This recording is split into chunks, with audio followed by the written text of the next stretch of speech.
Dieremaniere, 'n RSG Bekbazaar.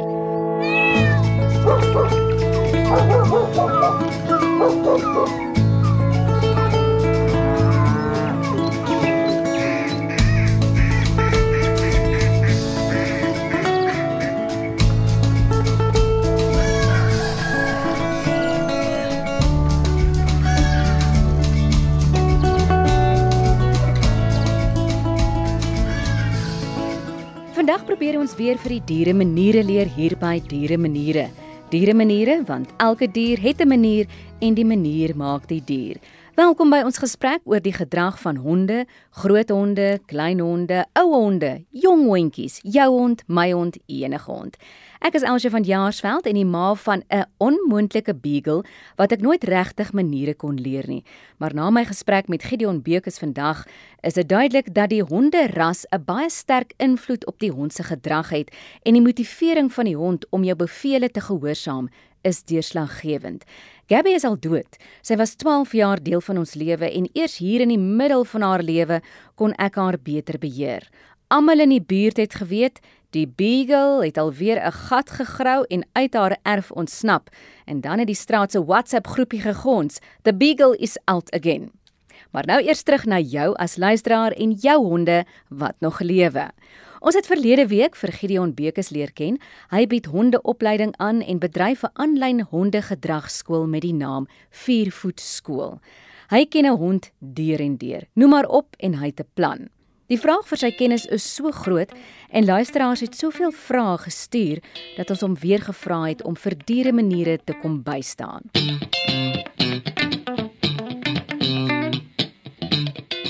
En jy gaan nie elke keer die treat gooi nie, jy gaan kyk of jy hond ophou en net bly sit en jou been uitlos of waar ook al die ander room is uitlos.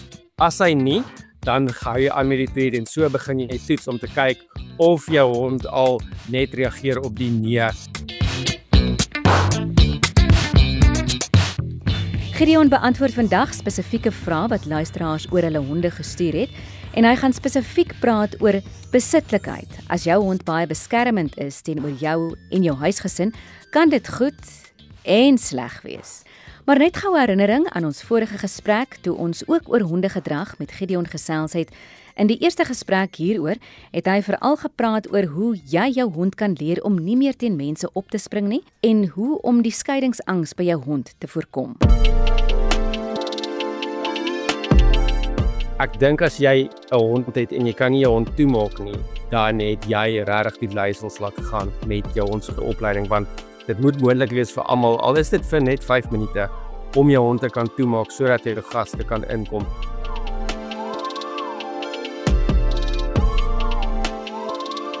Gideon Beukes is voltyds besig om honde se gedrag te beredder. Hy is die eienaar van 4Voet Skool, 'n aanlyn hondegedragskool en hy help honderde honde en mense om beter gemanier te wees. Vandag se episode volg dus op verlede week se gesprek, maar as jy verlede week se program misgeloop het, moenie bevrees wees nie. Al die episodes van Dieremaniere is altyd aanlyn vir jou beskikbaar.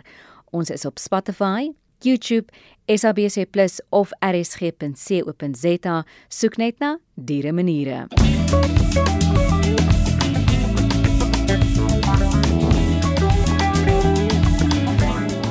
Hoe kommunikeer jou diere met jou? Dit was ons luisteraarsvraag verlede week. Sommige luisteraars sê hulle kat kom krap aan hulle been vir kos. 'n Ander een sê die labrador loop van die een kant van die gang na 'n ander om te wys hy wil uitgaan om daar op die gras te gaan lê of om sy besigheid te gaan doen. Maar hoor hier, daar is 'n slimfoon toepassing, 'n app, en ek het dit raak geloop op die Google Play Store nadat ons programbestuurder Kobus Burger vir my die wenk gegee het. Die app is basies 'n vertaler, so noem hulle dit. Hoe wetenskaplik dit is, kan ek nou nie sê nie. Maar jy neem jou kat se miau op en die app verduidelik vir jou wat sê die kat in woorde. So is daar ook 'n hondevertaler waar jy jou hond se geluide vir die app kan voer. Op Google Play Store kan jy gaan soek na toepassings soos Cat Translator, Cat Wörter, Meow Room, Cat Talk, Dog Talk en Dog Translator. Maar eers voort met die gesprek oor hondegedrag. Alwy ons vandag 'n tweede program aan hierdie baie belangrike onderwerp, was die tyd nog steeds te min om al die luisteraars se vrae te beantwoord. Maar baie vrae en situasies stem ooreen. Dus, as jou vraag nie beantwoord is nie, hoop en vertrou ons dat jy steeds aanklank sal vind by ander luisteraars wat ook hoor hulle honde hier kla by Dieremaniere. En glo dit of nie, vir elke probleem het Gideon 'n oplossing. Party is moeiliker en party makliker, maar 'n plan sal hy maak. As jy ook nou soos ons meegevoer is deur al die hartroerende stories van ons troeteldiere, dan het ek uitstekende nuus vir jou. Soos elke diertjie 'n ma en 'n pa wil hê wat kan sorg en drukkies gee, so wil hierdie potgooi ook 'n ma en 'n pa hê. Wil jy ons aanneem asseblief tog man? Ons sal jou produk en diens hier wyd en suid verkondig.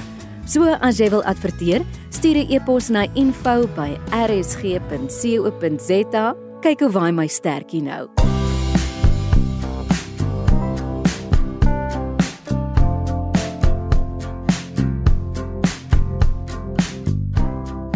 Vandag in Dieremaniere gesels ek weer met Gideon Bekes en hy is die eienaar van 4 Voet Skool. Dis 'n aanlyn hondegedragskool en hy leer mense om hulle honde reg te leer. Gideon, baie welkom weer eens by Dieremaniere. Baie dankie en baie dankie dat julle my terug ontvang het. Nou verlede week het ons gesels oor 'n paar dinge soos skeiingsangs. Baie luisteraars het vrae gevra oor hulle honde wat opspring teen gaste of as hulle dan nou self 'n gas is in iemand anders se huis en daardie mense se honde spring op. Daaroor was daar vrae en ook mense wat gevra het oor honde wat aanhoudend blaf. En daar is soveel vrae van luisteraars gewees wat ons toe nou besluit het om 'n tweede episode aan die luisteraars se vrae te wy. So ons gaan nou meer in diepte vandag gesels oor die luisteraars se spesifieke probleme. Kom ons begin met Alette Beets. Sy sê elke keer as sy hande room aan haar bene smeer, dan kom haar hondekinders en lek dit af. Sy kry dit nie afgeleer van die honde nie. So daai hande room is vir die honde baie lekker. Gaan jy vir ons 'n bietjie meer daaroor leer? Kom ons noem 'n bietjie wat ons altyd moet onthou van honde. Ons is baie lief vir honde, maar honde is opportuniste.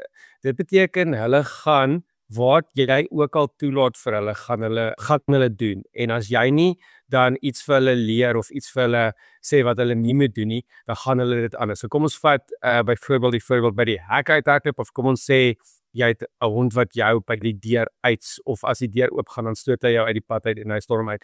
Nou as jy nie aan daai gedrag gaan werk nie, dan gaan jou honde doen, want jou hond se doel is, hy weet as hy deur oop gaan, kan hy uitgaan. So byvoorbeeld, hy gaan dit doen en hy gaan nie weet, okay, hy moet sit en wag vir die deur en jy gaan vir hom sê om uit te gaan as jy dit nie leer nie, want hy sien net die einddoel van wat hy wil hê en hy weet wat is die maklikste pad om dit te kry. As ons dit gaan toepas op die handeroom scenario, so die persoon het waarskynlik hulle handeroom aangesit op 'n dag wanneer ook al dit begin het, en die hondjie het dit interessant gevind en begin lek, en ek meen ons as eienaars is ook baie keer, dis oulik, jy weet, veral as hondjies klein is, laat ons hulle baie keer wegkom met sekere goed wat ons nie altyd moet doen nie, want dis oulik, en ek verstaan 100%, dis hoekom ek in die honde wêreld is, want ek geniet honde, ek hou van hulle, maar ons dink nie altyd langtermyn oor wat ons nou toelaat nie. So, by dit gesê, ek dink ek het laasweek ook gepraat oor lek is 'n verskriklike sensoriese ding vir honde. Dis iets wat hulle gebruik, byvoorbeeld hulle lek hulle lippe as hulle self probeer kalmeer. Ons dink altyd dis 'n teken van hulle is honger, maar dis eintlik ietsie wat hulle help om van stres ontslae te raak. En as baie keer jy kry die licking pads en goed wat jy ook vir honde gee, wat baie keer kan help met skeiingsangs, soos ons ook laasweek gepraat het. So die handeroom val nou in daai kategorie in. En die hondjie het begin lek en dit was 'n lekker sensoriese ding vir die hond. So dit was iets aangenaams vir die hond en sy het nie die hond gekeer of vir die hond gewys om iets anders te doen nie en sy het waarskynlik niks daarvan gedink nie. Maar soos wat dit nou aangehou het die hondjie dit net aan en aan doen. So die hond dink hulle mag dit doen. So wat ek sal voorstel om te doen is ons moet altyd proaktief wees as ons nuwe gedrag wil aanleer. So jy gaan voor jou handeroom aansit, moet jy treats byderhand hê, iets waarvan die hond baie hou, dan gaan jy die handeroom in jou hand sit en jy gaan op jou been begin vryf, of waar ook al jy die handeroom aansmeer. dan gaan jy jou hondjie gaan uit gewoonte uit wil kom vir dit. Jy gaan vir jou hond sê nee en onthou wat ek laas ook gesê het, ons moet ons honde se neuse hulle reuk is hulle sterkste sintuig. So jy hou die treat voor die neus, so jy kry dadelik die aandag weg van die handroom wat die hond ook ruik en jy gee vir hom die treat en ek sal voorstel om die treat te gooi weg van jou af sodat jy rig die hond se aandag weg van jou af en hy jaag die treat. Nou dis iets wat jy baie gaan met aanhou doen en jy gaan elke keer die woord nee koppel aan dit. So jy sê nee en dan gooi jy die treat. So die hond word gestop eerste, maar dan ek hou altyd daarvan om dit terug te vat na iets positiefs toe. Ek glo, jy weet, as ons nou praat oor hoe om honde te leer, gaan jy sien, daar's mense wat baie keer verskriklik sê, jy moet net positief wees, en ek is 100% vir positief, maar hulle sal tot die ekstreem gaan dat jy sê, jy mag nie vir ons sê nee nie. Nou ek vind dit baie onprakties en onrealisties, want 'n hond moet ook kan gesê word nee, maar wat ek van hou is, van die nee is 'n negatief wat jy sê daar, want jy moet die hond moet ophou om iets te doen, so dis 'n negatief.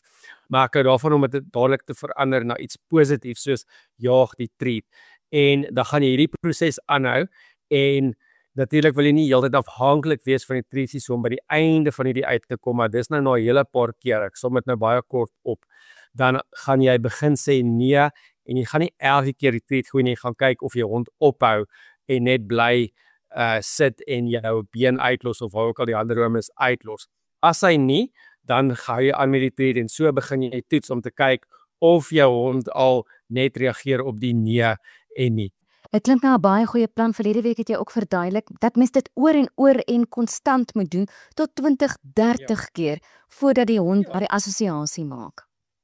Ja, opgemiddeld is honde, jy weet, 20-30 keer se herhaling vir hulle om half die konsep, want honde probeer ook verstaan wat jy van hulle verwag. Baie keer as mense se honde vir hulle kyk, het ek laas week gesê, dan dink hulle nee, die hond is nou dom of so, maar en veral as hulle, jy weet mos, hulle dra daai koppie so skates, en dan dink ons ook, dis oulik, dit is baie oulik, maar wat jy oneilik in daai aksie doen, is hy probeer dink, wat wil jy van hom hê, en hoe meer ons dit herhaal, hoe meer verstaan hulle, okay, dis wat hulle wil hê, en die beloning word gekoppel aan, hulle wil dit hê. So ja, babahondjies, baie vinnig, ja, dalk bietjie vinniger, maar ouer honde, sal ek sê 20, dis ook 'n gemiddeld 20-30 keer. Nou daai koppies wat hulle so skuins draai, dis baie oulik, dis te dierbaar, maar dis die eerste keer dat iemand eintlik dit vir my sê. Hulle is eintlik verward, hulle is onseker wat hulle nou van jou wil, of wat jy nou van hulle wil hê. Hulle is onseker wat die opdrag is, en dan is daai koppies so skeef. Ag, coolip. Baie keer dan maak ons 'n snaakse geluid mos of so, sodat hulle daai koppies so skuins draai, sodat ons 'n foto kan neem van dit, omdat dit so oulik lyk. En dis omdat die geluid wat jy maak, as hulle nie gewoond is aan die klank wat jy maak nie, dan sit ook, dan probeer hulle nou uitpleis, of is dit nou 'n nuwe ding wat jy vir hulle probeer leer of so, dan draai hulle daai koppies skuins, en jy sal sien as jy daai geluid aanhou, weer eens as jy die geluid baie maak en niks doen nie, dan word hulle ook gewoond aan die geluid, dan draai hulle nie meer die koppies so nie. Dit maak soveel sin. Die volgende vraag is van Jannie Henop, en hy sê hy het 'n Jack Russell. Die Jack Russell se naam is Kowalski. En die Jack Russell is moeilik verby, so skryf Jannie. En Jannie sê, dit lyk my dit is 'n reentjie. Die reentjie byt eers en vra dan vra. Dit is ons nou maar so ons sê ding. Van jongs af al is die hondjie nie een vir speel nie. Hy is altyd gereed om iemand te knyp. Uitermate beskermend teenoor my Jannie, nou sy eienaar en Jannie se vrou. Nou ons ken eintlik 'n Jack Russell as baie spelerig, maar hierdie Jack Russell, byt eers. Okay, so 'n paar dinge wat ek kan aflei uit hierdie, dit is 'n reën, so daar is dit. Reentjies vir al Jack Russells, jy weet Jack Russells is eintlik 'n kategorie in hulle eie, in terme van die energie en die tipe hond wat dit is. Hulle sê mos altyd die Jack Russell het 'n leeuhart, hy dink hy's 'n leeu. En ons goeie rede, en dit is 'n hoë energie hond, dit is wat ons moet verstaan. Nie alle honde het dieselfde energie nie. As jy 'n lae energie hond so kry vir jou iets soos 'n Pekingese, kry vir jou daai, hulle het 'n lae energie, hulle is jou, jy weet daai mense wat net hondjie soek wat 'n geselsmaatjie is, dit is 'n baie goeie keuse as jy so tipe hond soek. Jack Russell is die teenoorgestelde, daai hond wil iets doen, hulle is gemaak om op die plaas te werk oorspronklik, hulle is gemaak om te jag, jy weet, klein diertjies te jag, jakkalse te jag, al daai klas van ding. So hulle is gemaak om die hele dag dit te kan doen ten spyte van hoe warm dit mag word en so. So dis 'n hond wat regtig 'n hoë dryf het. Dit kan 'n invloed hê in wat die hond dan nou doen. En ook die feit dat dit 'n reentjie is. Ek kan nou nie onthou of jy gesê die hondjie is reggemaak nie, maar baie keer is dit ook nie iets wat noodwendig die gedrag verander nie. Baie mense dink dit verander outomaties gedrag, maar dit doen nie, maar dit kan 'n invloed hê, maar ek weet nou nie of hierdie hondjie reggemaak is of nie, maar 'n reën het ook natuurlik bietjie meer van 'n alpha male, gaan ek maar net sê, ding waar hy wil wys ek is hier in beheer. En ek meen maal dit net met 100 as ons nou van 'n Jack Russell hondjie praat ten spyte van hoe klein die hondjie is. Ek het al met baie van hulle gewerk. Nou die byding, ek is nie tensy daar hy bloed trek, dit bedoel ek dat hy iemand stikkend byt of die eienaar stikkend byt en jy weet regtig eintlik skade wil doen, dan kan dit nog steeds 'n vorm van speel wees. Baie honde as jy speel met hulle dan grom hulle en hulle is baie, jy weet jy skrik of jy maak seker oor jy speel ons nou nog of is die hond nou aggressief. My een hond is byvoorbeeld so as ons speel dan begin hy so grom. En toe ek hom gekry het ek gedink wat ek het hom gekry as 'n volwasse hond, het ek eers altyd seker gemaak oor die speel hy die hond nou of is hy nou regtig aggressief en ek het agtergekom meer die hond speel, so jy moet ook maar leer om die liggaamstaal te lees. So dit kan 'n vorm van speel wees. Party honde en met die Jack Russells kan dit baie die geval wees dat hulle speel rower as ander honde. Party honde speel net rower as ander honde. Nou met die ook wat ek ook wil sê is observeer dat honde as hulle met mekaar speel, dan baie keer is daar byt en so betrokke.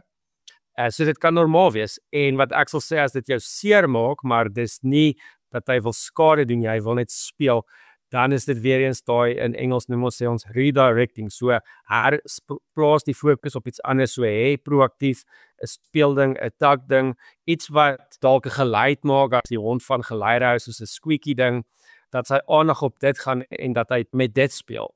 Baie keer as ek met mense werk, dan kla hulle ook oor die hond wat hulle hande byt en dan wat ek sê is, 'n speelding by jou, byderhand, waar jy speel en dan sodra die hond na jou hande toe gaan, dan rig jy sy aandag op die speelding en dan 'n gevorderde fase daarvan hy speel met die speelding en sodra sy mond byvoorbeeld na jou hande toe gaan om te byt daar in plek van die speelding, dan hou jy die speletjie op, so jy maak jouself vervelig en jy laat die speletjie half ophou en die hond wil outomaties hê die speletjie moet aanhou. Honde wil altyd hê die speletjie moet aanhou.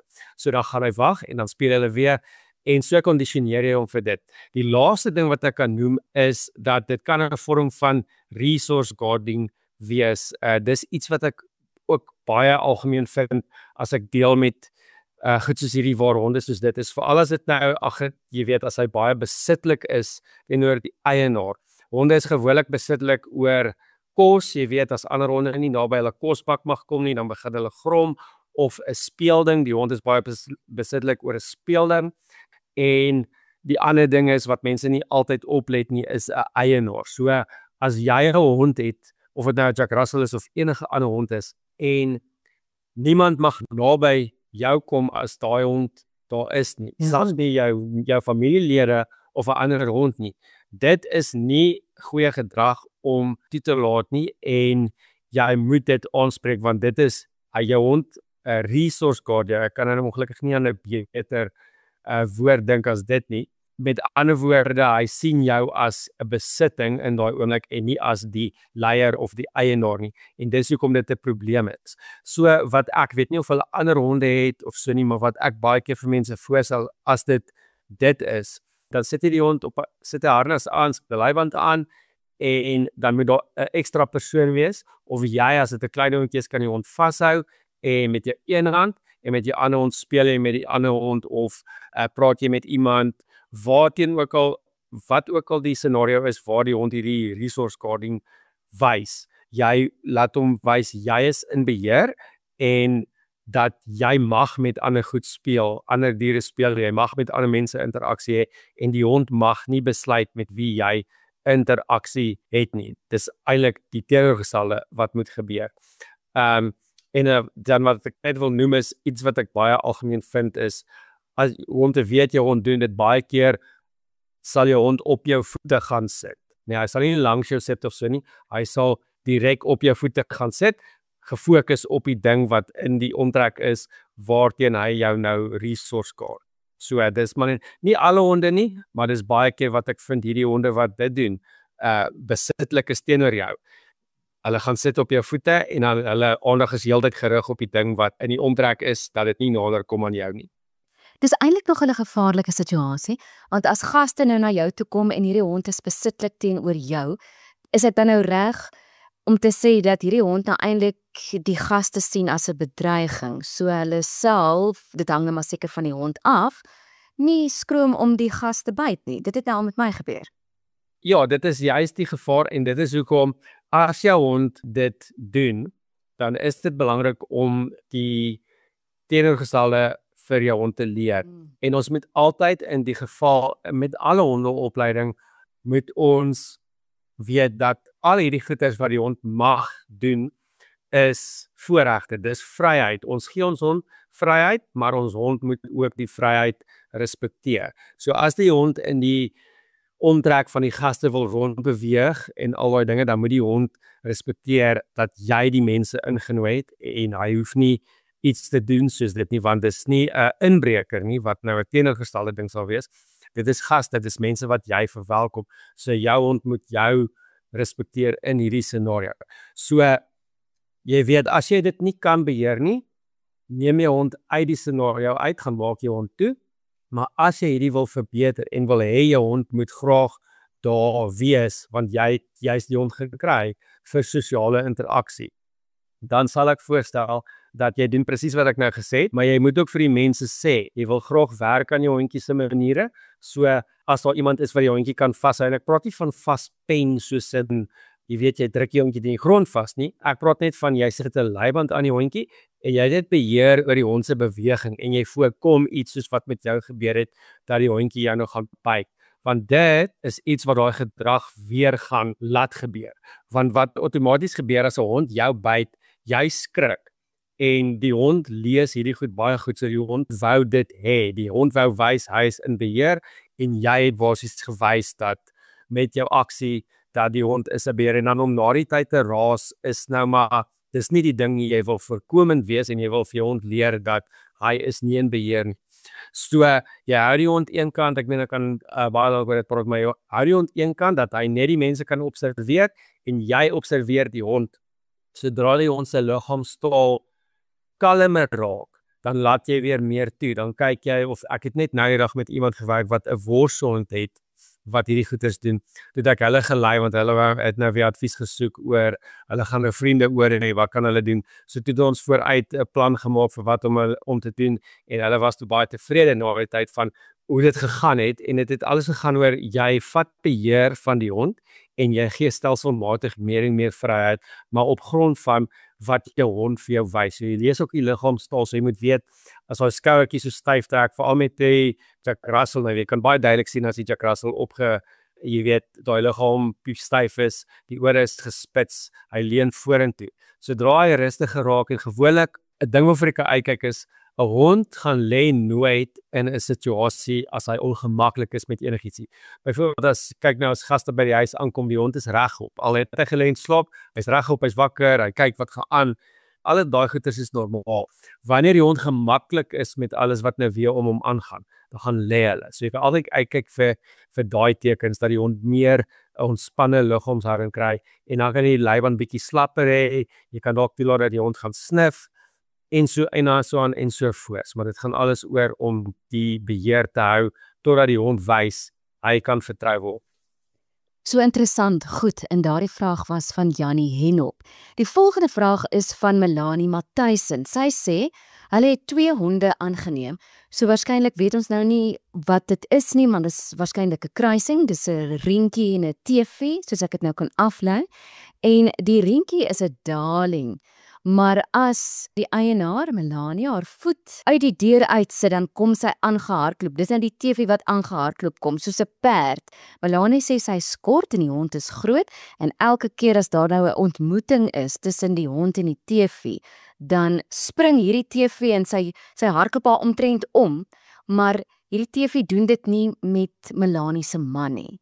So die honde het daar by hulle aangekom, dit was aanneemhonde, so mens weet nou nie wat se agtergrond nie en daar's nou 'n baie sterk aantrekking tot Melanie wat 'n vrou is. Dis al inligting wat ons het, maar daar is sekerlik iets wat mens kan doen, want dit is ongemaklik as jy kort is en jy word omgestamp deur 'n hond. Ja, verseker. As mens soos ek laasweek ook gepraat het, dit sluit vir my baie aan by die opspring situasie van honde. Nou groter honde kan baie keer meer van 'n probleem wees as kleiner honde. Of kom ons sê maar ons vind dis meer van 'n probleem vir ons omdat groter honde ons eintlik kan seermaak. Veral ook nou as sy kort is. Nou, dis hoekom ek altyd sê dis eintlik so belangrik om proaktief te wees oor hierdie goeters. Veral as jy groot honde gaan hê, soos 'n pitbull of 'n boerboel of 'n rottweiler of wat ook al. Ons weet nou nie wat hierdie is nie, maar ek gaan aanneem as jy sê sy's kort en die hond kan nou omspring, dan dit is 'n groot hond.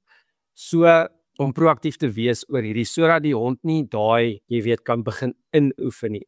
Want as 'n hond eers fisies kan domineer in daai manier, nê, of net so kan wees sonder 'n gevolg, kan ons dit maar so sê, dan is dit 'n gedrag wat hulle baie gaan doen, veral as die persoon wat hulle hanteer swakker is.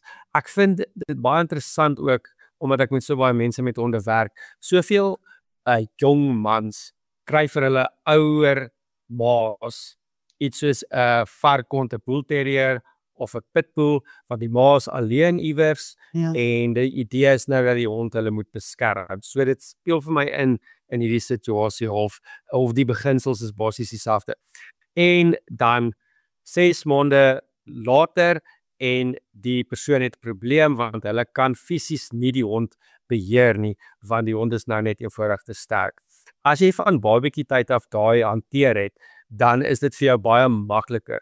Maar om nou, as die hond groot is en sterk is en hulle weet wat hulle kan doen, daai tipe van beheer te probeer implementeer, jy gaan eers 'n bietjie liggaamskrag moet gebruik om vir die hond te laat verstaan dat jy is in beheer. So as jy nie kan nie, dan is jy eintlik maar in 'n moeilike situasie. Wat jy wel kan doen, soos ek gesê het in die toe ons die opspring hanteer het, is om weer eens die aandag te fokus op iets anders. So punt nommer 1, moenie gaan vries nie, want dan gee jy vir die hond presies die teiken wat die hond soek. En onthou, dit klink vir my asof die hond net opgewonde is, dit klink asof dit iets kwaais is of so nie. So dis maar net opgewondenheid, die hond is net bly om jou te sien, en honde maak so met mekaar, so vir hulle is dit doodnormaal, ons moet vir hulle laat weet, ons hou nie daarvan nie, of ons wil iets anders hê. So weer eens om proaktief jou hand uit te steek met 'n treat of 'n speelding, terwyl jy beweeg, en dan sodra die hond se aandag na dit toe gaan, dan gooi jy dit na die ander kant toe, en dan stap jy by die ander kant toe. Of die teenoorgestelde rigting van wat jy nou met die ding gegooi het, sodat die hond aan die beweeg kan bly en jy ook.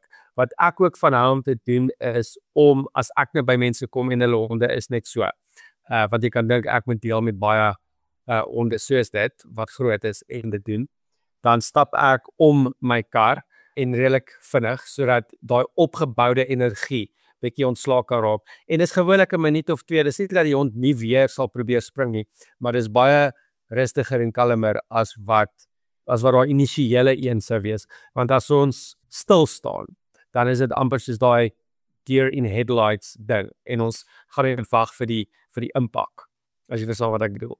So dis dit, en dan ook maar ek sal maar sê die herfokus van die aandag op dit. Dis interessant dat jy dit nou noem, en dit bring nou die volgende vraag by my op.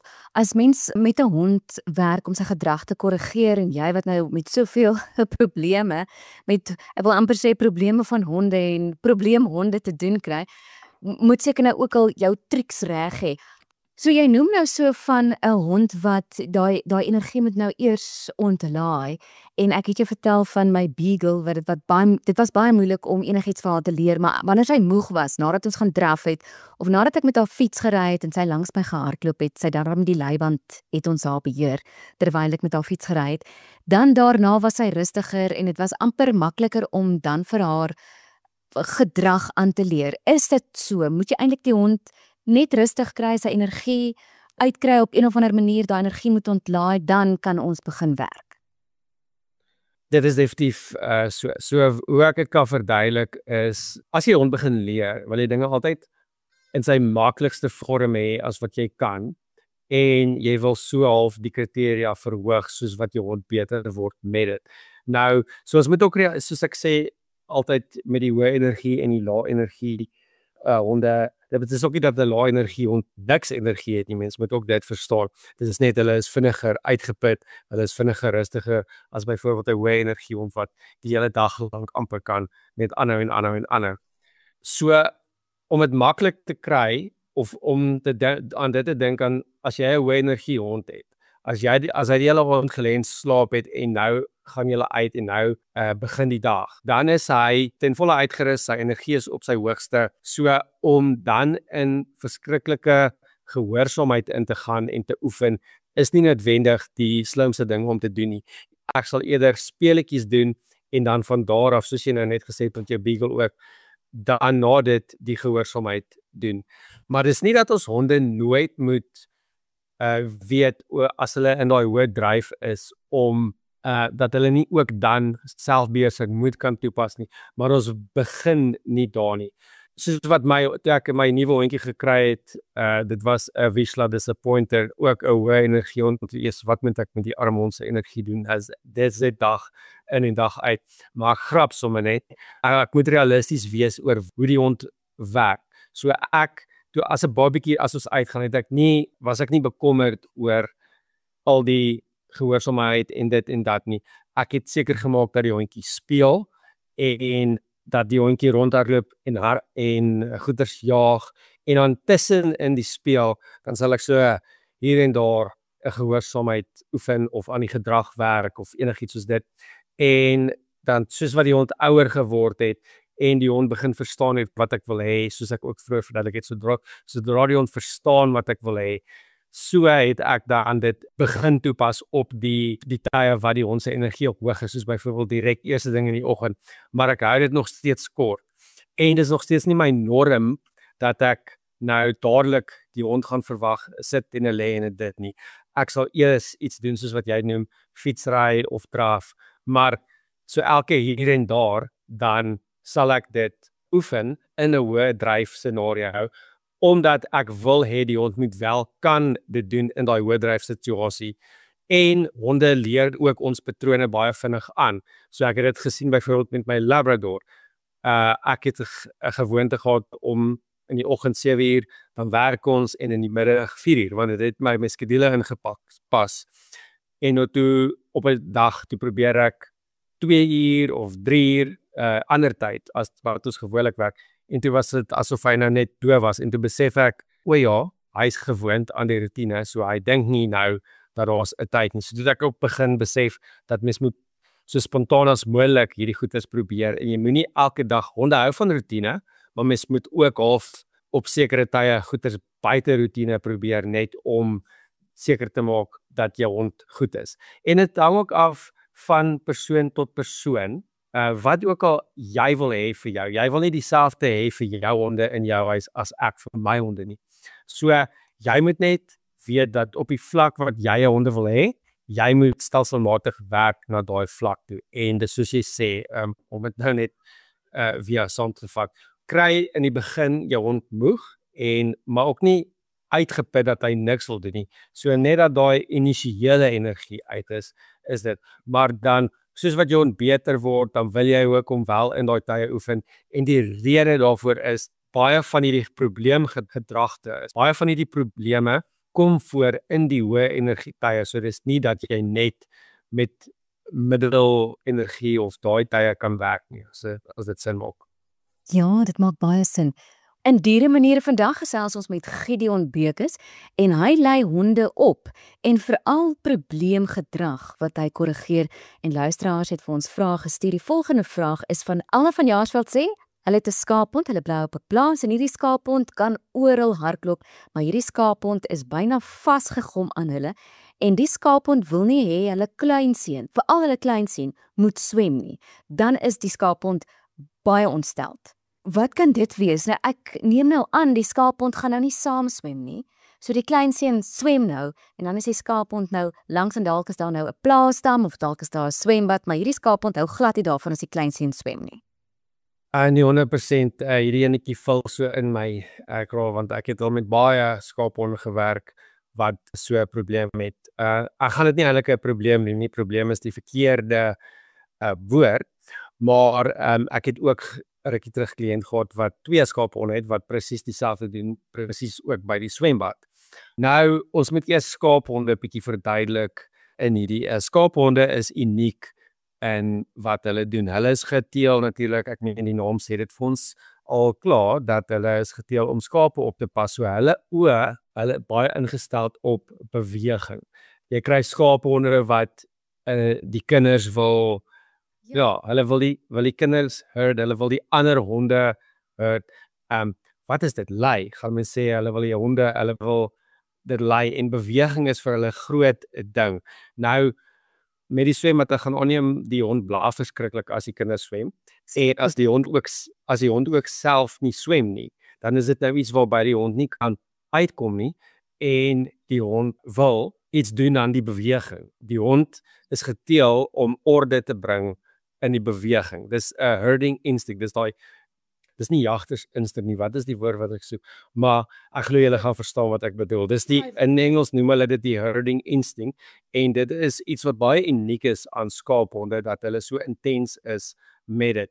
Dis ook iets wat dan in die stad, as 'n skaaphond in die stad bly, baie probleme kan veroorsaak. En ek het al hierdie goeters geleer met my een hond wat ek gekry het, want die hond het skaaphond in hom. Dis 'n skaaphond spaniel kruising, maar daar is soos 90% skaaphond in hierdie hond.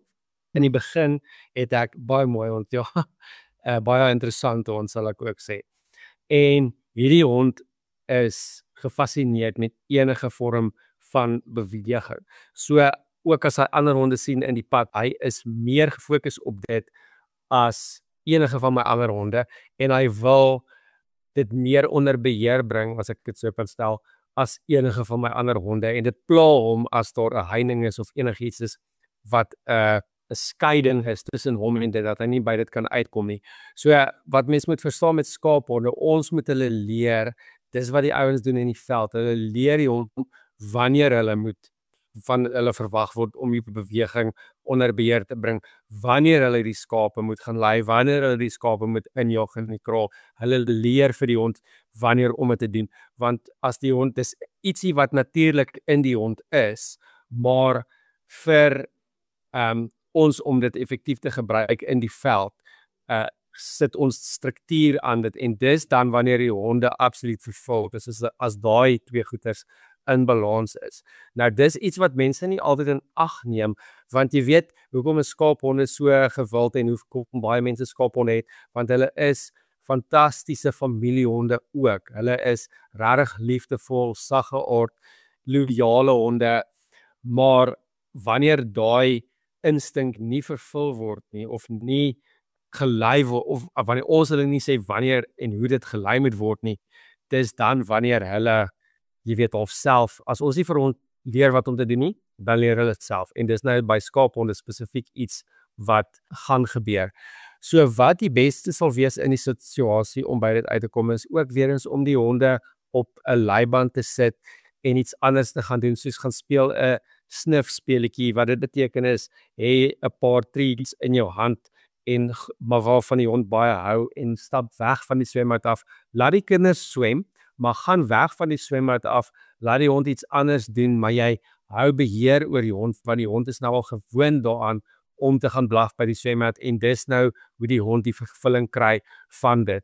Maar om vir die hond te leer dat daar iets anders wat nou van jou verwag word en dan dit op 'n afstand te observeer totdat die hond rustig raak, soos ek gesê het, kyk na die hond se liggaamstaal en dan beweeg jy al hoe nader. Maar om dit net te los en te raas of te sê nee, wat ook al die mense doen, maar die hond het nog steeds die opsie om self te besluit wat om te doen. Dit is wat die issue is, dis wat die probleem is en dis wat die hond gaan aanhou doen.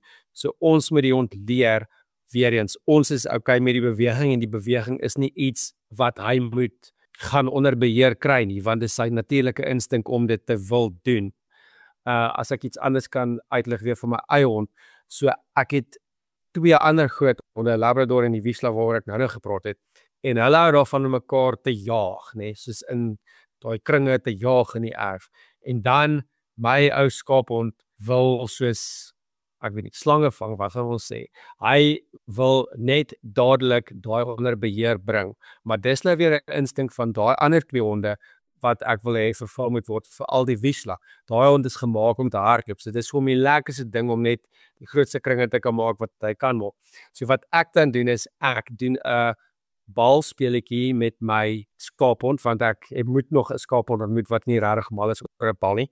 En wat ek doen is, ek loop rondom die bal, en dan die hond weet dadelik, ek gaan een of ander stadium die bal skop, en daar's 'n afwagting vir dit, en dan skop ek hom in die teenoorgestelde rigting. So ek doen daar basies iets aktiefs met die skaaphond, wat sy aandag afneem van die ander 2 honde se beweging. En in die begin was dit vir hom, jy weet, hy wil heeltyd teruggaan, en nou is hy by 'n punt waar hy dit ignoreer. So ons moet ook weet dat dis nie dat daai hond in een oomblik gaan ophou met dit nie. Hoe meer en meer ons dit iets anders gaan doen met die hond en hom wegvat van dit en vir hom wys dat hy hoef nie te probeer beheer neem oor die situasie nie, hoe beter gaan dit word, en dan eventueel sal hy dit dalk net heeltemal ignoreer. Maar ek hoor ook 'n skaaphond is geweldig intelligent. Is dit so dat daar's sekere honde wat slimmer is as ander honde? Ja, daar is definitief sekere honde wat vinniger leer as ander honde. Ek het nog nie 'n hond gekry wat nie kan leer nie, tensy daar nou iets fout is met die hond. Maar alle honde kan leer, maar ja, jou skaaphond, dink jy Belgian Malinois, van daai honde is baie, wel die skaaphond is ongetwyfeld jou intelligentste hond in terme van hoe vinnig hulle goeders leer, en wat ook in 'n kombinasie met dit is, van alle honde kan leer, maar as jou hond baie vinnig goeders leer en hulle wil leer, soos hulle wil werk, dit is wat ons in staat stel om daai lekker te kan gebruik en om hulle baie vinnig te leer en om hulle effektief te gebruik, want omdat hulle ook wil werk. Daar's sekere ander honde, ek wil nou nie op jou tone trap nie, maar ek dink die Beagle in ons terme kan dalk bietjie meer hardkoppig. Jy het gesê jy het 'n Beagle gehad, nê? Ja, maar dit was 'n groot uitdaging om enigiets vir haar te leer. Ja, so Beagles, ons gaan sê honde is nie regtig hardkoppig nie, dis nie dat hulle ander motivering nodig het vir sekere ander honde, maar ons gaan dit net maar noem in ons gewone Afrikaans dat Beagles is bietjie meer hardkoppig as ander soorte honde. Maar hulle is, dis seker, ons gaan sê that's an understatement, maar hulle is nog steeds baie intelligente honde. So maar hulle persoonlikheid en hulle dryf is net anders as iets soos byvoorbeeld 'n skaaphond, en dit is hoekom dit ook maklik is om 'n skaaphond te leer, omdat hulle so intelligent is en hulle wil ook, ons gaan maar sê hulle is people pleasing, hulle wil jou tevrede stel. Ek verstaan wat jy sê. Ek moet sê die Beagle was baie gedryf deur reuk. So daar's waarskynlik min honde wat so sterk is met 'n reuk as 'n Beagle, maar jy kan my nou reg help. Maar ja, daar is sekere goeders wat ons haar wel kon leer. Ek gaan nou aanbeweeg. Die volgende vraag is dan van Adri Scheffer-Goosen, en Adri skryf die volgende. Sy het 'n reën en 'n teef, rifrig, en hulle albei druk hulle neuse tussen mense se bene in. Dis nou as die gaste kom kuier, en dit gebeur met al die gaste. Sy gaan nou nie een gas oorslaan nie, en dit stel hulle eintlik baie in die verleentheid. So. Okay, dis 'n goeie vraag. Die rede is maar net doeteenvoudig die reuk van dis hoe honde mos maar mekaar kennis maak, né, met mekaar. En dis okay as honde dit doen, want hulle is honde. Maar ja, honde is baie skerp met reuk. Ons het nie regtig 'n idee hoe goed hulle reuksintuig is teenoor ons nie. So dis iets wat gebeur het met die honde en wat hulle gedoen het, en wat nou ook maar net waarskynlik aanhou. Dit is ook honde wat gebruik is in jag in die veld. So hulle neuse is ook van jou sterkstes wat daar is. So dit kan te doen hê met die feit dat hulle dit doen, en ook dat hulle is groot honde. Ruffere is groot honde, so hulle is sterk en hulle kan so 'n bietjie hulle gewig rondgooi, as ek nou dit so kan sê. En dis gedrag wat gekondisioneer is, so dis nie noodwendig van kleintyd af behoorlik gekorrigeer nie. En ek moet ook verduidelik, korrigeer is nie om te sê net nee, maar aan die hond toe te laat dat hy dit nog steeds kan doen nie. So die oomblik as, jy weet, ons kan altyd sê nee, maar die oomblik as ons sien ons hond ignoreer ons nee, dan moet ons beheer neem van die situasie met 'n leiband of 'n halsband of hoe ook al ons beheer kan neem van die hond. Natuurlik op 'n ordentlike manier, dis altyd vanselfsprekend. Maar as jy sê nee vir jou hond en jou hond ignoreer jou en kan nog steeds aangaan met wat jou hond doen, nadat jy gesê het nee, dan leer jou hond dat jou nee beteken niks nie. Byvoorbeeld nou met hierdie situasie sal ek die honde, soos ons ook gepraat, dieselfde, dis nou maar net 'n ander ding as die opspring, maar dis nog steeds as die gaste aankom. Die honde is nuuskierig oor die mense wat aankom en hulle wil die mense ryk en kennis maak met die mense en dis nou wat hulle doen. So, dis okay as die honde hulle ryk, maar as hulle dan so ver gaan soos om daar te gaan, dan gaan ons sê, dit is nie aanvaarbaar nie, so dan moet die hond wegbeweeg. So wat ek wou sê is, sit 'n leiband aan die hond, en dan laat die hond snif, en sodra die hond daai area wil verken, dan sê jy nee, en jy vat die hond weg met die leiband, sodat die hond leer dat dit is nie okay nie. As ek my hond toegelaat het, die Vizsla, dis ook 'n hond wat geteel is vir die veld, en 'n redelike groot sterk hond, dan nie so groot soos 'n Rifrig nie, maar nog steeds 'n hond wat baie fisies is en baie nuuskierig is en baie selfvertroue het in daai manier. So, as ek hom sou toelaat, sou hy presies dieselfde gedoen het. Hy probeer nog steeds af en toe sy kans vat, en dis net omdat hulle reuke wil inneem. So, om terug te kom by die Rifrig, doen dit, en laat die hond weet, hulle mag nie dit doen nie, want om die hond oor te laat aan hulself, hulle is sterk, weet nie altyd hoe groot die gaste is nie, maar ek kan dink, daar's kleiner gaste ook, en kinders en vrouens, wat nie altyd die hond kan keer nie. En dis altyd as so iets gebeur, die eienaar se verantwoordelikheid om dit te doen.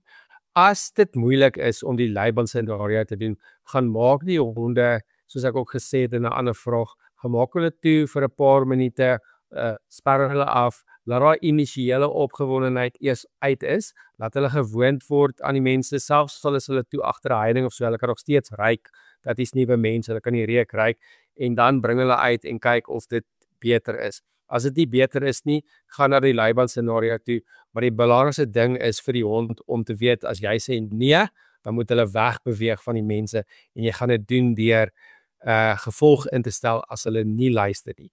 En dan gaan jy kyk met soos wat die tyd aangaan of hulle ag gee op die nee. Maar proaktief is altyd die belangrikste ding, want onthou, ek sal afsluit hiermee, as jy sê nee en daai hond kan nog steeds gaan en sy yes, dat is 'n drip, dan kry die hond die beloning wat hy wil hê. Jy gaan die hond beloon of jou hond gaan homself beloon. En as jou hond homself beloon, gaan hy ook na homself luister. En dit is altyd die sleutel in iets soos hierdie, en die eienaar moet proaktief wees in dit. Die laaste ding wat ek kan sê is, as dit moeilik is met die twee gelyk, oefen een op 'n slag as al nou gaste aankom. So roteer hulle elke keer en doen een op 'n slag, dan soos wat jy sien, dit gaan beter, dan doen al twee. Goed, dit is 'n proses, maar daar is Ja, nee, dit is 'n 'n proses. manier om dit 'n bietjie beter te maak. Want dit kan ook wees dat jou gaste later dan so ongemaklik voel met jou honde en nie kom kuier nie. Ons mens wil nie op daardie punt kom nie. Nou, Ja, is ons by Daniel Hodgman se vraag. Hy sê ek weet nou nie hoeveel honde dit is en of dit nou 2 is en wat is dit groot honde, is dit klein honde nie, maar Daniel sê die hond lê op die rusbank as Daniel nie tuis is nie. Dis al inligting wat ek het, so ek neem aan wanneer Daniel tuis is, dan is die hond nie op die rusbank nie, en dit klink vir ons of Daniel nie daarvan hou dat die hond op die rusbank is nie, maar as Daniel nie daar is nie, dan vat hierdie hond nou sy kans. okay, so soos ek gesê het in die begin, honde is Klink sommer, beste. jy klink sommer 'n bietjie moedeloos oor hierdie vraag. Nee. Maar dis net baie interessant altyd dat ons, dis eintlik eenvoudige oplossings, ons moet dit net toepas, en soos jy gesê het, dis nie 'n quick fix, daar's ongelukkig nie 'n vinnige 'n kits oplossing vir enige van hierdie probleme nie, maar konsekwentheid in hondeopleiding is altyd die dis die sleutel tot enige deurbraak. As jy konsekwent is met dit, en dit's afgekeer dieselfde, sodat die hond die eindresultaat kan voorspel en weet wat gaan gebeur, dit is hoe jy suksesvol is met dit. Nou as hy nie wil hê die hond moet op die rugsbank lê nie, maar die hond doen. So dis lekker vir die hond op die rugsbank. Eerste ding, honde is opportuniste. So hulle gaan hulle kans vat. As hulle die kans gegee word om dit te doen, dan gaan hulle dit vat. Dis is dieselfde as die hond byvoorbeeld nou sou plante uitgrou, né? Dan hulle wil nie hê die hond moet die plante uitgrou nie, maar daai grou-sensasie is wat die hond wil hê. So as jy jou hond alleen los by jou plante en jou hond het al reeds jou vorige plante uitgegrou en daar's nog geen verandering gewees in jou gedrag of nog geen opleiding gewees of toets gewees nie, dan kan jy met alle sekerheid weet as jou hond, as jy by die huis kom, gaan jou plante waarskynlik uitgegrou wees van waar hulle was. Hulle gaan nie meer in die potte wees of in die tuin wees nie. Nou selfde met die bank situasie. So jou hond weet wanneer jy by die huis is en nie by die huis is nie en wat hy weet dan as jy nie by die huis is nie, is daar geen gevolg vir hom wat op die bank lê nie.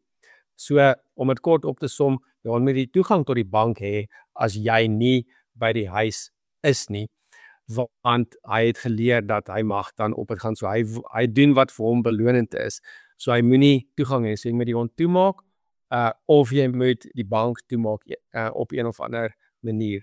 Dan as jy wil hê jou hond moet outomaties die bank uitlos, dis dan waar die 'n langer proses gaan inkom. So jy gaan moet FOP-scenario's skep, waar jy maak of jy uitgaan, en dan vinnig weer inkom en kyk wat jou hond doen.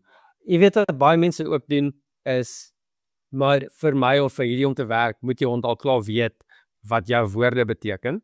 So, party mense installeer daai kameras waarop hulle kan praat, net so hulle kan kyk wat hulle hond doen, of hulle sit 'n kamera byvoorbeeld op, kyk wat die hond doen, en dan praat hulle deur hulle foon of wat ook al met die hond, en dan luister die honde baie keer, veral as die hond gekondisioneer is om te luister.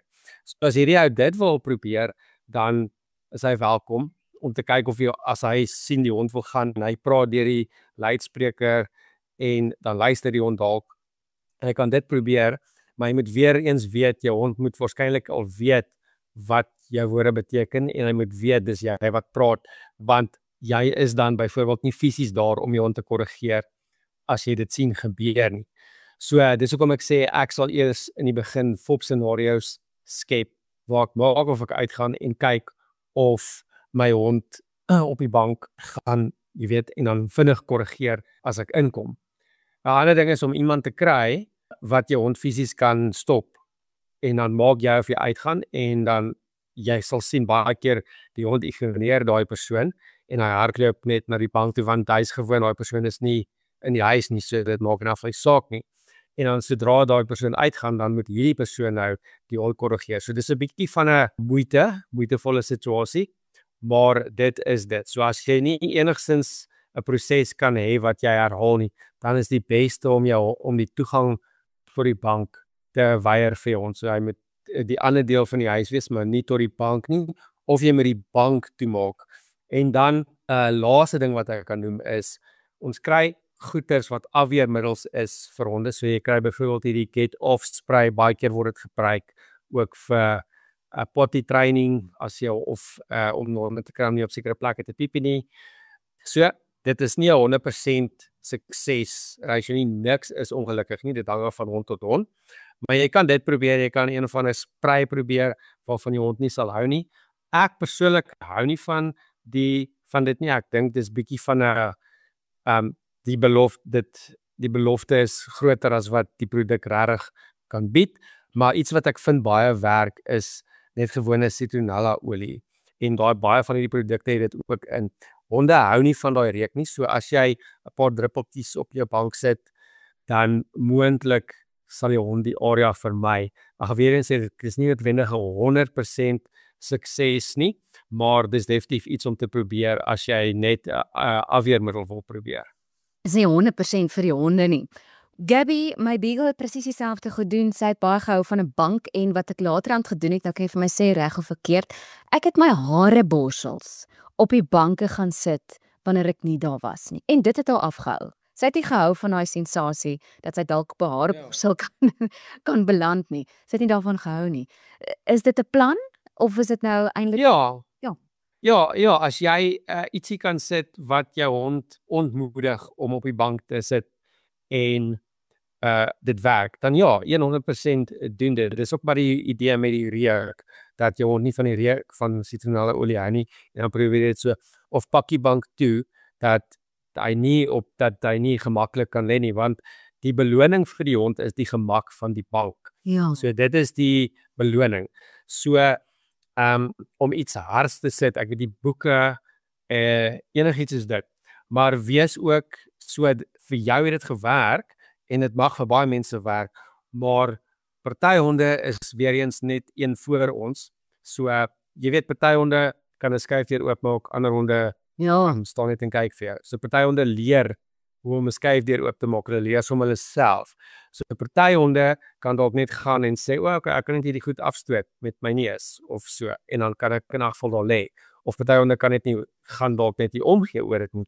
Maar ja, dis definitief iets wat jy kan probeer, ietsie fisies wat jou hond kan afweer ook, ja, definitief. Dankie Gideon vir dit. Kom ons sluit af met 'n vraag van Anne-Marie Hendriette Burger, en dit spreek tot baie vrae van die luisteraars. Dit is nou as jou woefie sy besigheid gaan doen, en baie keer is daar nou eintlik 'n afgesperde area wat jy graag wil hê jou woefie moet nou daarheen gaan en daai toilet maar nou gebeur dit nie altyd so nie. So Anne-Marie sê, haar woefie doen haar ding op die stoep reg voor die deur 2 tot 3 keer per dag, en jy kan daar optel en skoonmaak. Die woefie kom nou maar net keer op keer terug. So wat sy nou gedoen het, Anne-Marie, is, sy het die hondjie agtertoe gemaak waar daar ook 'n areaatjie is, maar dan staan die hond daar en huil voor die kamervenster en maak soos 'n hyena. So die hondjie wil nie daar agter wees nie, die hondjie wil voor wees en sy wil haar besigheid doen daar voor die deur. Ek hoop ons het raad vir Anne-Marie. Ja, dit is moeilike een om te verduidelik net so in 'n paar minute, maar daar is definitief altyd iets wat mens kan doen aan dit. Ek wil ook net sê dat dis 2 verskillende goed, die feit dat sy agter is en huil, en dat sy haar ding doen daarvoor. As sy, die een is het te doen met die skeidingsangs, so die hondjie hou net nie daarvan nie, en die hondjie weet ook dat hulle mag eintlik in 'n ander area, en hulle probeer net jy so half op jou gevoel speel om haar vir hulle te kom oopmaak. Maar as jou hondjie hulle besigheid daar doen, dan eventueel daar doen, dan gaan jou hondjie nie dink soos mense, ag, nou moes ek, of hulle gaan nie een of ander wrok hou teen jou, soos wat daar mense daar kan doen nie. Hulle is lewe net in die oomblik. So ek dink dit is 2 verskillende goed, en die hondjie mag dalk nou net probeer op hulle gevoel speel, want hulle weet, hulle gaan eventueel oopmaak. So jy gaan dit maar moet deursien in daai, en wat ek kan ook sê is, as jou hondjie chunk, en jy wil vir jou hondjie gaan oopmaak, wag altyd tot jou hondjie nie chunk nie. So selfs met die honde wat erg chunk, daar's altyd 'n paar sekondes van stilte voor hulle weer begin, en jy wil altyd seker maak dat jy maak oop wanneer die hondjie stil is, al is dit vir 5 sekondes, want daai gedrag word versterk wanneer jy oopmaak. So as jy oopmaak terwyl jy hondjie chunk, dan weet jy hondjie, okay, my chunk het gewerk, so ek gaan volgende keer dit weer doen tot hulle oopmaak. En as jy hondjie gaan sit en stil bly en jy maak oop, dan word dit versterk, so dan kan dit verleng word, of dan kan dit moontlik beter word. En soos ek altyd sê, honde doen wat beloon word. Hoe meer jy 'n hond beloon vir iets, wetend of onwetend, hoe meer gaan die hond daai doen. Nou by die potty training situasie, 'n ouer hond met 'n gewoonte is iets wat mens baie sterk moet monitor. So honde is geneig om hulle ding te doen na elke slaap, na elke ete, na elke speel. So ek weet nie presies hoe oud hierdie hondjie is nie, maar daai tye wil jy beheer van neem en jou hond dan vat na die spesifieke area toe waar jy wil hê jou hondjie hulle ding moet doen. En ek is nie seker of die persoon genoem het, is dit nommer 1 of nommer 2 wat die hond doen nie. Lyk my nommer Jy kan 2, my gou maar sê. dit is, ja, dit lyk Nommer my nommer 2. 2. Okay. So nommer 2 is nogal dit is nogal een waarmee mense sukkel.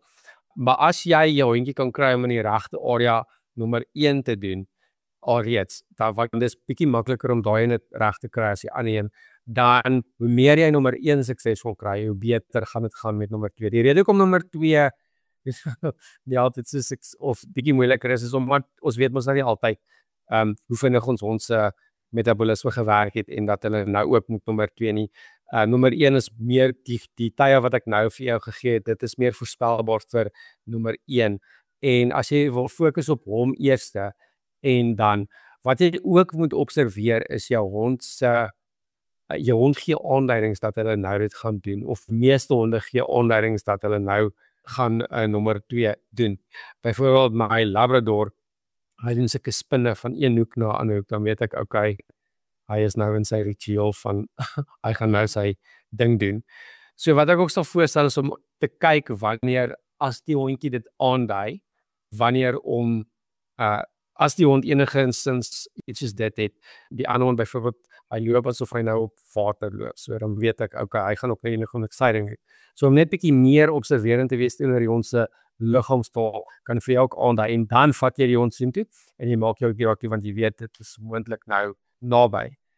Dan net soos die bank, wanneer jy nie kan beheer of wanneer jy dit nie kan beheer nie, dan moet jou hondjie nie toegang hê tot daai area nie. 'n Laaste ding wat ek kan noem in terme van skoonmaak is wat ek ook al geleer het is, ek dink is enzyme skoonmaakmiddels.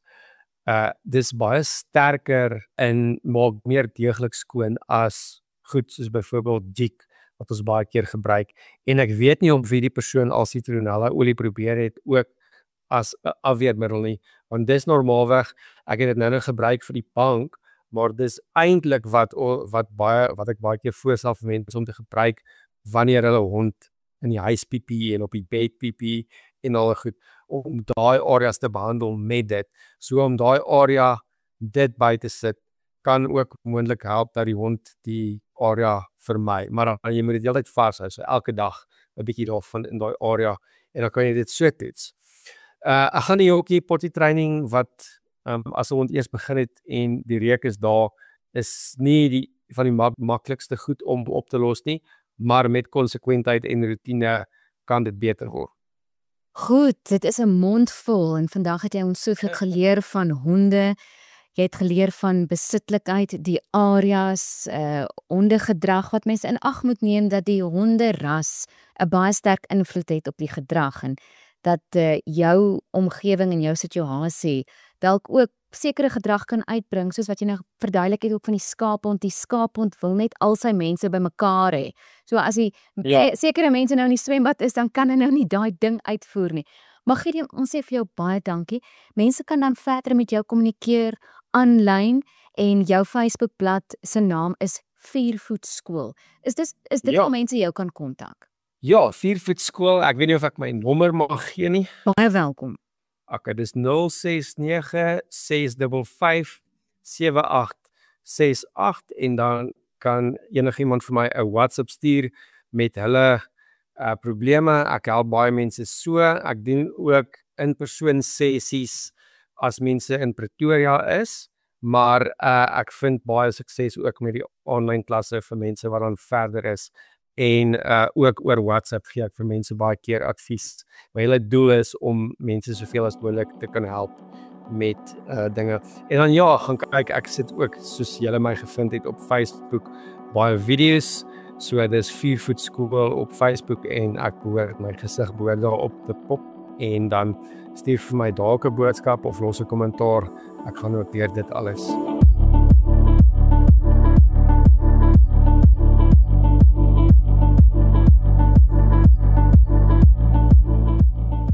Dis Gideon Bekes wat ons so mooi leer vandag. Gideon het oor die afgelope 2 programme regtig daarom 'n magdom inligting gegee.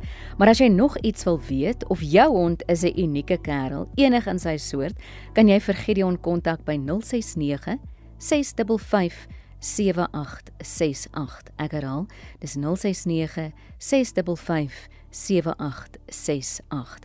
Hy sal jou graag bystaan en ons hier by Dieremaniere hoop dat jy en jou hond weer goeie maat sal word. Nou is dit weer jou beurt en ek is baie waghalsig vandag om die volgende vir jou te vra. 'n Baie seer puntjie. Wat doen jy met jou diere wanneer jy die besluit geneem het om te emigreer? Sal jy jou diere saamvat? Laai in 'n vliegtuig en hoop alles gaan goed aan die ander kant met jou diere. Daaronder in die vrag van die vliegtuig, jy het nie beheer daaroor nie. Laat weet vir ons per e-pos by info@rsg.co.za of gesels gerus op Facebook met Diere Maniere. Ek sien daarna uit om te hoor hoe jy voel oor jou diere in 'n ander land. Ons program staan einde se kant toe en ek wil baie dankie sê vir Vianel. Hy werk net so hard aan hierdie program as ek en hy het nog tussenin getrou ook, maar ten spyte van al die troureëlings en 'n nuwe skoonma, het hy die diere nie verlaat nie. Dankie Vian. Baie dankie ook aan RSG se bestuur wat ook baie lief is vir diere, soveel so dat hulle 'n hele reeks oor diere geskep het. En in die hele proses het ons al soveel geleer van diere, van perde tot konyne. Volgende week is ons terug om verder te praat oor diere op 'n vliegtuig. Hoe werk die proses as jy jou diere moet skuif na 'n ander dorp, 'n ander stad of selfs 'n ander land? Dit is mos geweldig stresvol vir diere en mense, maar ons gaan uitvind wat dit behels en wat moet jy weet as jy daardie besluit neem. Tot ons dan volgende week weer gesels, groet ek namens myself en Vianel. Ten volgende week is sy troue darm al iets van die verlede en sy witbrood wink oor so 'n paar weke. Dis is hy weer hier saam met ons in die Diere Maniere ateljee. Ek is Elsje van Jaarsveld vir Diere Maniere, 'n RSG Backbazaar. Goed gaan met jou. Ons praat dan weer volgende week. Totsiens.